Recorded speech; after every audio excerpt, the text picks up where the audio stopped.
Tras el estallido social del año 2018 en Nicaragua, los organismos de derechos humanos nacionales e internacionales identificaron patrones represivos del régimen de Daniel Ortega en contra de los opositores y manifestantes.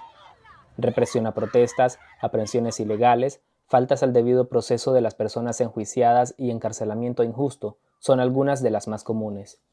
Pero antes de 2018 estas acciones también existían, solo que no se habían logrado identificar. Ahora son patrones y por eso podríamos asimilar con más facilidad. Existen 10 personas que son reconocidas como presos políticos anteriores a la crisis de 2018, 9 acusados por la masacre del 19 de julio de 2014 y Marvin Vargas, mejor conocido como El Cachorro. Todos los patrones descritos con anterioridad son aplicables a los casos de estas personas que desde hace más de 10 años fueron condenados, algunos hasta a más de 100 años. Cuando nosotros cuestionamos los abusos alrededor de la masacre del 19, cuando cuestionamos los Marvin Vargas, cuando repudiamos masacres como que hubieron en el campo, cuando nosotros repudiamos masacres, cuando repudiamos tortura sobre temas, se nos cuestionaba a nosotros. La noche del 19 de julio del 2014, simpatizantes sandinistas regresaban en caravana de la celebración del 35 aniversario de la Revolución Sandinista. En la comunidad del Carmen, municipio de Darío, y en la comunidad Guabule del municipio de San Ramón, fueron atacados primero a pedradas y luego a balazos en 2 ataques conjuntos. 5 personas murieron y otras 16 resultaron heridas.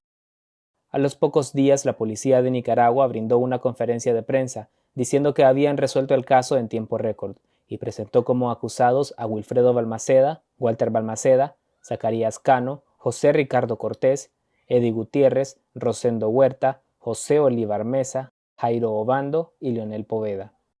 Entre las pruebas incluyeron videos donde los acusados admitían haber participado en la masacre e incluso recreando lo que pasó ese día. Caímos allá por el cerco a las 8 de la noche. Ya Dalit dijo, pasen las pichingas que voy a ir a pedir agua. Él cogió para la finca, nosotros subimos acá arriba.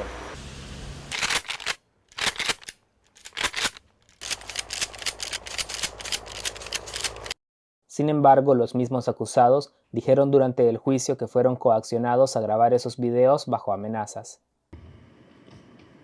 En ningún momento a la policía le he dado una entrevista de mi libre y espontánea voluntad, y ellos muy bien lo saben. Si yo le hubiera dado una entrevista de mi libre y espontánea voluntad aceptando los cargos que ellos me señalan, yo desde el inicio de este juicio me hubiera declarado culpable, señor juez. Otros acusados también declararon que fueron víctimas de torturas crueles y amenazas de muerte durante el proceso de investigación. Dijeron, te comes la torta. En esa posición me dijeron la policía y comenzaron a ocuparme de zambac, a golpearme pues, como se dice, sopa de muñeca.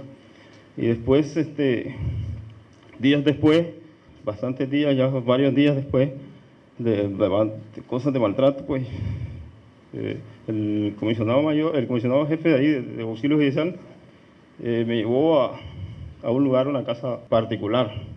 Ahí estaba un señor de apellido Avellán, de civil. El señor, pues Avellán, pues ya me llevó a un lugar ahí, una casa particular, y ahí pues comenzó lo peor, una tortura fea, que nunca pues se lo deseo a nadie. Pues ahí tengo también aquí una cicatriz que pueden dar testimonio de él que lo golpearon, y el otro señor, Leonel, que yo los hallé ahí, pues no sabía que lo habían detenido. Y ahí pues aquí se me hizo una cicatriz que supuestamente era el cortarme la yugular. Me torturaron como que si yo fuera un delincuente. Me llevaron entonces y uno, con el perdón, ¿verdad? Como le digo de todos ustedes, uno me puso el AK en el ano, el otro en las costillas y el otro en la cabeza. Y me dijo, aquí vas a hacer lo que nosotros te digamos, hijo de tal por cual, me dice. Porque estás en nuestras manos y así que ya sabes, porque si no tu familia se va a morir y los vamos a decapitar mano por mano y pies por pie. Con estas acciones, el Estado nicaragüense violó más de un artículo de la Convención Americana sobre Derechos Humanos, de la cual es firmante, y estas acciones también ponen en duda la validez de la sentencia. ¿Cuál es el futuro que estas sentencias tienen? Analizadas internacionalmente, la respuesta es no hay una, sino muchas sentencias de la Corte Interamericana de Derechos Humanos que le ordenan a los estados dejar sin efecto sentencias que han sido dictadas. Violaciones gravísimas al debido proceso, la imputación de cargos sobre hechos inexistentes, la práctica de tortura para obtener confesiones, está dentro de aquellos aspectos que obviamente indicarían dejar sin efecto sentencias dictadas. Este modo de actuar viola abiertamente la Convención Americana de Derechos Humanos, particularmente los artículos 8 y 25 sobre debido proceso y garantías judiciales. Durante el juicio de los 9 acusados por la masacre del 19 de julio, el Ministerio Público dijo que Eddie Gutiérrez fue una de las personas que disparó contra los manifestantes sandinistas, pero unas fotografías tomadas por una cámara digital que fueron admitidas como pruebas demostraban que Gutiérrez no solo no participó, sino que estaba en otro lugar a la hora que sucedieron los hechos. Aún así, el juez declaró culpable a Gutiérrez. Actualmente los 9 acusados continúan en prisión con un estado de salud deteriorado a causa de las paupérrimas condiciones en las que se encuentran.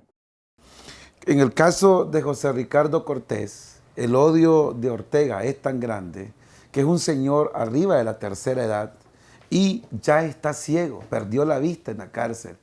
Durante su secuestro, José Ricardo mantenía muy bien su vista y hoy por hoy perdió la vista en la cárcel. José Olivar Mesa cumplió su condena de 10 años el pasado 27 de julio, pero aún no ha sido liberado.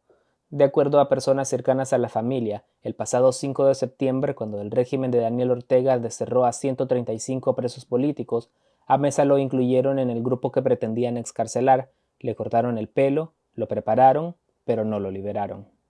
Es parte del juego psicológico que Ortega hace contra los rehenes que tienen su poder. Porque Ortega no respeta leyes, menos que respete al ser humano. Entonces juega con esa psicología de querer jugar al gato y al ratón, de que te suelto, pero que al final no te suelto, sino que te atrapo. Algunos opositores opinan que a estas alturas lo único que queda es que haya mayor presión por parte de la comunidad internacional para que en Nicaragua se restituya el Estado de Derecho y las libertades. Sin embargo, la apertura a un diálogo es nula, dada la posición hostil del régimen de Daniel Ortega y Rosario Murillo con la misma comunidad internacional. El nivel de cerrazón que tiene Nicaragua con la comunidad internacional, el nivel de diálogo que tiene con la comunidad internacional es nulo, completamente nulo.